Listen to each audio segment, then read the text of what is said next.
तो गाइस, स्वागत है आपका अपने यूट्यूब चैनल स्टडी विद अमन कुल में। आज हम लाए हैं शिक्षा निदेशालय राष्ट्रीय राजधानी क्षेत्र दिल्ली की कार्यपत्रक नंबर 41 जो कि क्लास 8 के लिए है। विषय आपका विज्ञान है। डेट है जिसकी 21 दिसंबर 2021। आप अपना नाम और अपने कक्षा अध्यापक का नाम लिखेंगे।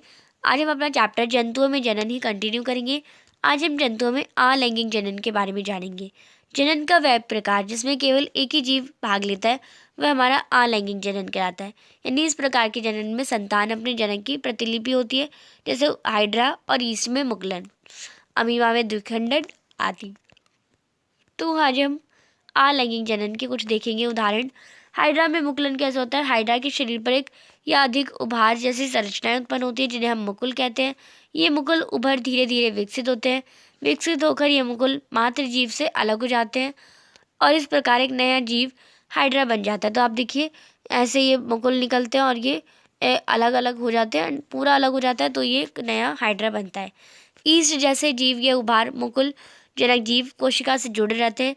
हाइड्रा में मुकुल नया जीव विकसित होता है, इसलिए इस प्रकार के अलैंगिक जनन को हम मुकुलन भी कहते हैं। अब अमीबा में द्विखंडन। अमीबा एक कोशिका वाला जीव है जिसमें अलैंगिक जनन की क्रिया एक केंद्रक के दो केंद्रक में, यानी एक ही केंद्रक जो होता है वो लंबा होके और फिर दो भागों में बढ़ जाता है, विभाजित हो जाता है। अब इसके बाद अमीबा कोशिका भी दो भागों कोशिकाओं में बढ़ जाती है और हर भाग में एक केंद्रक होता है।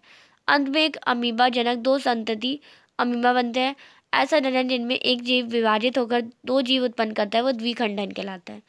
अब इसी पर बेस कुछ क्वेश्चन है। मुकुलन और द्विखंडन को परिभाषित कीजिए। तो ऐसा जनन जिनमें मुकुल से नया जीव से विकसित होता है मुकुलन कहलाता है, और ऐसा जनन जिसमें एक जीव विभाजित होकर दो जीव उत्पन्न करता है वो द्विखंडन कहलाता है। दूसरा प्रश्न है, ऐसे जीवों के उदाहरण दें जहाँ मुकुलन और द्विखंडन को देखा जा सकता है। तो हाइड्रा में मुकुलन होता है और अमीबा में द्विखंडन देखा जा सकता है। तीसरा प्रश्न है, अलैंगिक जनन में नए जीव को नए जनन जीव की प्रतिलिपि क्यों कहा जाता है? तो आप देखिए, अलैंगिक जनन में नए जीव अपने जनक की भांति उत्पन्न होता है, इसलिए उसे जनक जीव की प्रतिलिपि भी कहा जाता है। चौथा प्रश्न है, अमीबा में द्विखंडन का चित्र सहित वर्णन कीजिए। तो आप देखिए, अमीबा में जब आप द्विखंडन बनाएंगे तो ये चित्र कर लेंगे, एंड आप ये पूरा पॉइंट्स भी लिख सकते हैं। पूरा आंसर ही आपका ये पूरा टेबल वाला ही आंसर हो जाएगा। एंड आप डायग्राम यहाँ से बना लेंगे तो आप ये आंसर यहाँ पे करेंगे। अमीबा जो द्विखंडन है, चित्र मैंने बता दिया। अमीबा एक कोशिकाई जीव है जिसमें अलैंगिक जनन की क्रिया एक केंद्र से दो केंद्र में विभाजित होने से शुरू होती है।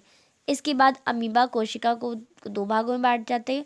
हर भाग में एक केंद्रक होता है। अंत में एक अमीबा दो संतति अमीबा बनते हैं। तो आप इसका डायग्राम जो है यहाँ से बना लेंगे, यहाँ से। नेक्स्ट है, हाइड्रा में मुकुलन का चित्र सहित वर्णन कीजिए। तो हाइड्रा में मुकुलन आप लिखेंगे, हाइड्रा के शरीर पर एक या एक से अधिक उभार जैसी संरचनाएं उत्पन्न होती है जिन्हें मुकुल कहते हैं। ये मुकुल धीरे धीरे विकसित होते हैं। विकसित होकर ये मुकुल मातृ जीव से अलग हो जाते हैं।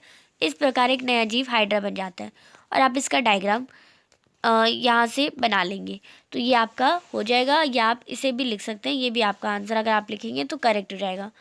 तो आज की जो आपकी वर्कशीट है वो कंप्लीट होती है। आई होप आपको अच्छे से वर्कशीट समझ आ गई होगी। चैनल को अभी तक सब्सक्राइब नहीं किया तो प्लीज़ चैनल को सब्सक्राइब करें। हम आपका सपोर्ट ही चाहते हैं, आप चैनल को ज़्यादा से ज़्यादा सब्सक्राइब करवाएं, करें खुद जिन्होंने अभी तक नहीं किया, क्योंकि 80% स्टूडेंट ने सब्सक्राइब नहीं किया अभी तक।